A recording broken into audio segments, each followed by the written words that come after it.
안녕하세요. 오늘 저희가 한번 깊이 파고 들어볼 자료, 이게 아주 특별한데요. 바로 성경의 한 장, 레위기 5장입니다. 솔직히 레위기 하면 보통 좀 복잡하고 지루한 규정 목록을 떠올리기 쉽잖아요. 네, 그렇죠. 그런데 오늘 당신이 보내주신 이 본문은 전혀 다릅니다. 고대 사회가 실수나 무지의 문제를 어떻게 다루었는지, 그들의 정의와 용서에 대한 개념을 엿볼 수 있는 아주 흥미로운 창이거든요. 맞습니다. 보통 죄라고 하면 딱 나쁜 의도를 가진 행위를 생각하지만 이 본문은 전혀 다른 각도에서 접근합니다. 내가 의도하지 않았고 심지어 저질렀다는 사실조차 몰랐던 잘못, 즉 부지 중에 지은 허물에 대한 이야기니까요. 네. 오늘의 목표는 단순히 규칙을 나열하는 게 아니라 이 규칙들 속에 숨겨진 고대인들의 세계관을 한번 파헤쳐보는 겁니다.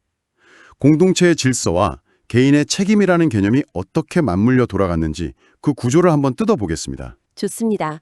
그럼 바로 본론으로 들어가 보죠. 대체 어떤 행위들이 몰랐다는 변명이 통하지 않는 그런 허물이 되었을까요? 본문을 보니까 꽤 구체적인 사례들이 나오네요. 네, 본문은 크게 4가지 사례를 제시하면서 시작합니다. 첫째는 법정 증인과 관련된 건데요. 아, 증인이요? 네, 맹세시키는 소리를 듣고도 자기가 본 것이나 아는 것을 진술하지 않는 경우입니다. 그러니까 침묵으로 인한 잘못이죠.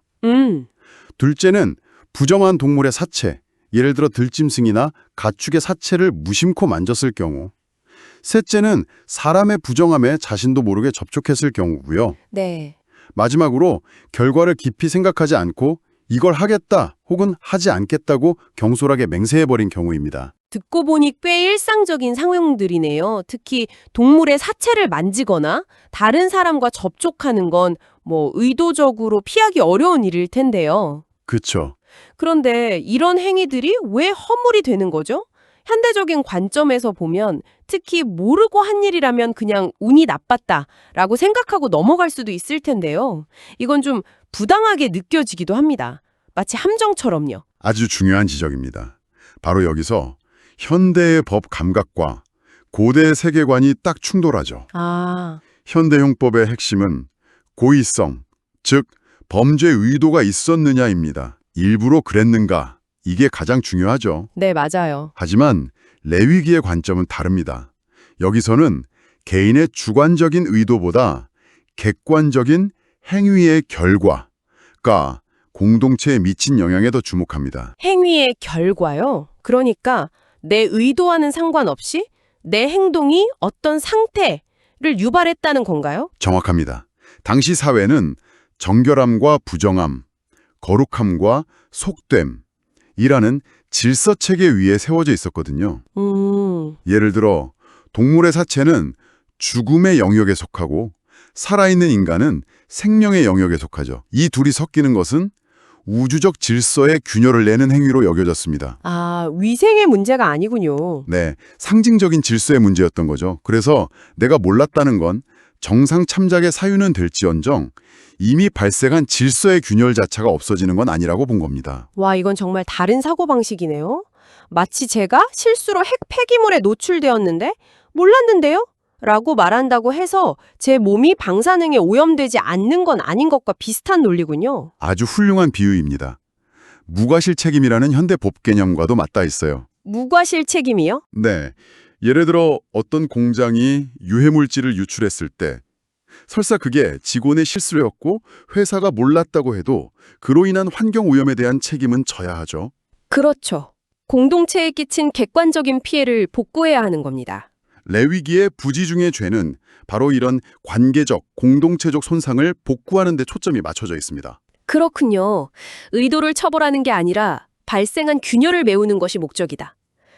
자, 그렇다면 내가 그런 허물을 저질렀다는 것을 깨닫게 된 순간 가장 먼저 해야 할 일은 무엇이었을까요? 5절에 그 첫 단계가 명확히 나옵니다. 아무 일에 허물이 있을 때에는 자기의 잘못을 자복하고, 자복하고. 네, 여기서 자복이 핵심입니다. 어떤 제사나 의식보다 앞서는 것이 바로 자신의 행위를 인정하고 언어로 고백하는 내적인 과정이에요. 아, 내가 이런 잘못을 저질렀구나 라고 인식하고 책임지기로 결심하는 순간이죠. 단순한 반성문을 쓰는 게 아니라 공식적으로 잘못을 인정하는 절차군요. 그 다음은요? 그 후에야 비로소 외적인 절차, 즉 제사로 넘어갑니다. 본문에서는 속건제 또는 속죄제라고 부르는 제사를 통해 용서의 절차를 밟게 되죠. 아, 이건 벌금 납부와는 개념이 다릅니다. 제물, 즉 동물의 피를 통해 깨어졌던 관계, 신과의 관계, 그리고 공동체와의 관계를 회복하고 질서를 바로잡는 상징적인 행위였습니다. 잠깐만요. 여기서 정말 뜻밖의 내용이 나옵니다. 속죄를 위한 제물이 모두에게 똑같이 요구되지 않았다는 점인데요. 네, 그렇죠. 기본적으로는 암컷 어린 양이나 염소를 바치라고 되어 있는데 만약 그럴 형편이 못 되면 어떻게 하죠? 바로 그 지점이 이 제도의 유연성과 현실성을 보여주는 대목입니다. 7절을 보면 만일 그의 힘이 어린 양을 바치는 데에 미치지 못하면이라고 명시되어 있어요. 와, 이건 당시 사람들의 경제적 현실을 깊이 고려했다는 증거죠. 이건 죄를 용서받을 권리에 경제적 차별을 두지 않겠다는 의지로 보이는데요. 그럼 양을 바칠 돈이 없는 사람은 어떻게 했나요? 산비둘기 2마리나 집비둘기 새끼 2마리나 대체할 수 있었습니다. 아, 비둘기요? 네. 여기서 더 흥미로운 점은 그 2마리의 용도가 달랐다는 겁니다. 하나는 속죄제물로, 다른 하나는 번제물로 드리라고 되어 있어요. 속죄제와 번제요? 그냥 똑같은 제사 아닌가요? 둘의 차이가 뭔가요? 좋은 질문입니다. 속죄제는 방금 말한 것처럼 특정 잘못을 씻어내고 관계를 회복하는, 그러니까 마이너스를 제로로 만드는 개념의 제사죠. 네. 반면 번제는 제물 전체를 태워서 그 향기를 신께 올리는 것으로 완전한 헌신과 감사를 표현하는 제로를 플러스로 만드는 성격의 제사죠. 아, 그렇군요. 그러니까 비둘기 2마리를 통해 먼저 잘못을 깨끗이 해결하고 이어서 신과의 관계를 다시 긍정적으로 재확립하는 2단계의 과정을 거친 겁니다. 매우 섬세한 설계죠. 정말 그러네요. 잘못만 처리하고 끝나는 게 아니라 관계를 다시 다지는 것까지 포함했다니. 그런데 만약에 정말 가난해서 비둘기 2마리조차 구하기 힘든 사람은 어떻게 했나요? 그 사람은 속죄할 기회조차 없었던 걸까요? 그 경우까지도 완벽하게 대비해 두었습니다. 11절을 보면 만일 그의 손이 산비둘기 2마리나 집비둘기 2마리에도 미치지 못하거든이라고 나옵니다. 아, 이런 사람을 위해 마지막 선택지가 주어지죠. 바로 고운 가루 10분의 1 에바입니다. 고운 가루요. 에바는 어느 정도의 양인가요? 1에바가 약 22리터 정도 되니까요. 10분의 1 에바면 약 2.2리터 정도입니다. 아, 2.2리터. 당시 성인 한 명이 하루에 먹는 곡식의 양과 비슷하다고 봅니다. 즉 하루치 식량 정도 되는 양이죠. 와우. 곡물가루는 당시 가장 기본적인 식량이었으니 사실상 사회의 가장 가난한 사람도 마련할 수 있는 최소한의 재물이었습니다. 이 시스템의 핵심은 재물의 금전적 가치가 아니라 속죄하려는 마음과 그에 따르는 최소한의 행위 자체에 있다는 것을 분명히 보여줍니다. 마치 소득 수준에 따라 세율이 달라지는 누진세처럼 속죄의 누진세라고 불러도 될 것 같네요. 재밌는 표현이네요. 그런데 이 가루 재물에는 특이한 조건이 붙어 있네요. 기름이나 유향을 넣지 말라고요. 왜죠? 네, 기름은 보통 기쁨과 축제를, 유향은 기도의 향기를 상징했습니다. 하지만 이것은 죄를 속하는 제물, 즉 무겁고 진지한 사안을 다루는 제물이기 때문에 그런 기쁨의 상징들을 넣지 말라고 한 겁니다. 아, 재물의 성격을 명확히 구분한 거군요. 맞습니다. 이 차등적 제물 시스템 전체가 우리에게 말해주는 것은 명확합니다. 관계 회복과 공동체로의 복귀는 부자들의 전유물이 아니며 모든 구성원에게 열려 있어야 한다는 강력한 메시지죠. 알겠습니다. 개인의 일상적인 실수에 대해서는 놀랍도록 포용적이고 현실적인 시스템을 갖추고 있었네요. 그런데 본문 후반부로 넘어가면 분위기가 확 바뀝니다. 14절부터는 여호와의 성물에 대한 잘못을 다루는데 여기선 훨씬 엄격해지는 것 같아요. 성물이라는 게 정확히 뭔가요? 성물은 말 그대로 거룩하게 구별된 물건으로 공동체가 신을 위해 바친 것들을 의미합니다. 아, 예를 들어 성전에서 사용하는 기물이라든지 제사장들의 몫으로 돌려진 11조나 예물 같은 것들이죠.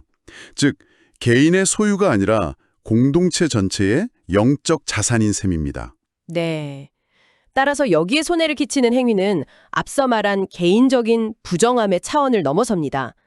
공동체의 공공재를 횡령하거나 손상시킨 것과 비슷한 무게를 갖는 거죠. 아, 그러니까 개인적인 실수와 공적인 재산에 대한 침해를 구분한 거군요. 그래서 처리 방식도 달랐나요? 네, 훨씬 더 무거운 책임을 물었습니다. 먼저 재물부터 달라요. 어떻게 다른데요? 가난한 사람들을 위한 대체 제물이 없습니다. 무조건 흠없는 숫양을 속건 제물로 바쳐야 했습니다. 숫양은 값비싼 제물이었죠. 그리고 가장 결정적인 차이는 16절에 나옵니다. 성물에 대한 잘못을 보상하되 그것의 5분의 1을 더하여 제사장에게 줄 것이요. 5분의 1을 더한다고요? 그럼 20% 할증이 붙는 거군요. 그렇습니다. 원래 가치의 100%를 배상하는 것은 물론이고 거기에 20%의 벌금을 더해 총 120%를 갚아야 했습니다. 와, 이건 단순한 관계 회복을 넘어선 손해배상과 징벌적 과징금의 성격이 뚜렷합니다.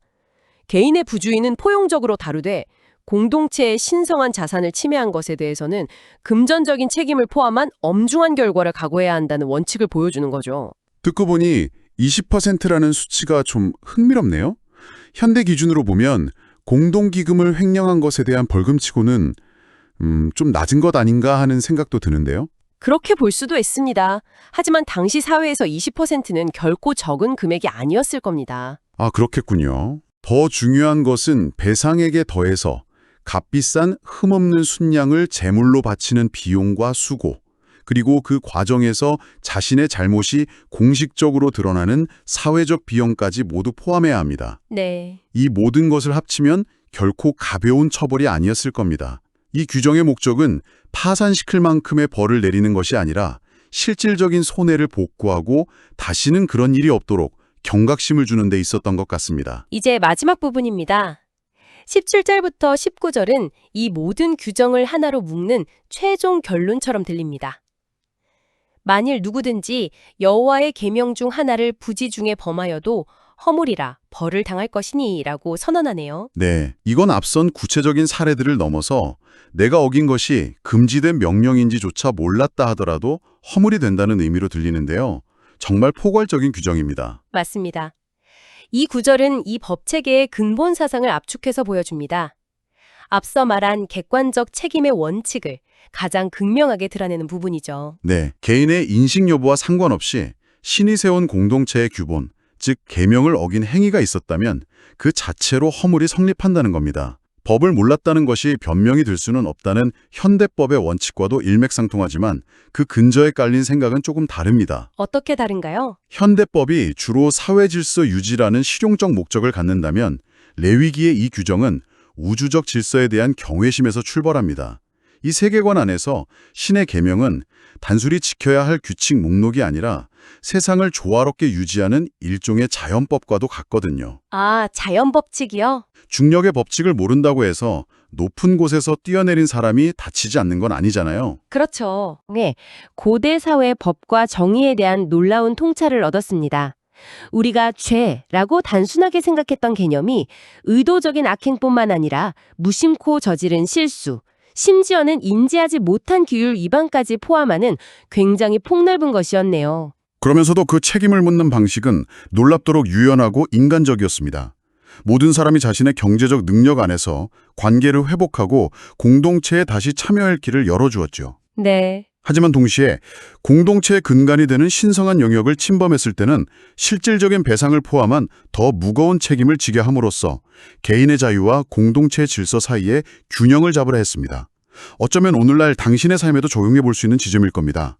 우리가 의도치 않게 누군가에게 상처를 주거나 피해를 입혔을 때 미안, 일부러 그런 거 아니었어 라는 말 한마디로 충분할까요? 아니면 관계의 실질적인 회복을 위해 나는 무엇을 더 할 수 있을까 고민하게 만드는 대목이죠. 오늘 이 깊이 있는 분석을 마무리하며 당신에게 마지막으로 생각해 볼 질문 하나를 남기겠습니다. 이 본문은 허물을 깨달았을 때 어떻게 해야 하는지에 대해 아주 상세히 설명합니다. 그렇다면 이 시스템의 논리를 끝까지 밀고 나가보면 어떨까요? 만약 어떤 사람이 부지 중에 허물을 저지르고 그것을 평생 깨닫지 못한 채 죽는다면 그 사람의 상태는 과연 어떠할까요?